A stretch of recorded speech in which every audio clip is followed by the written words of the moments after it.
Fahafantana mahakasika ny rivo-doza Eloazy voarainy 9 Janoary 2024 tamin'ny 10 maraina. Tany amin'ny 80 kilometatra atsinanana somary avaratra atsinanana Talàno misy ny foiben'ny Eloazy tamin'ny 9 maraina teo.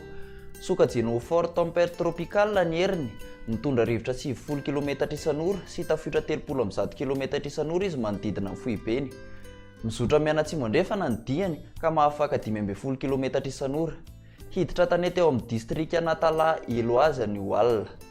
Iangaviana mponina manaraka amin'reto toerany reto mba hampiatra avy hatrany ny filazana loza amin'ny tatao na filazana miloko mena ho amin'ny faritra Sava, Analanjorofo, Bealalana, Befandriana Avaratra ary Mandritsara. Filazana loza manambana na filazana miloko mavo ho an'ny Toamasina voalohany sy faharoa sy Alaotra.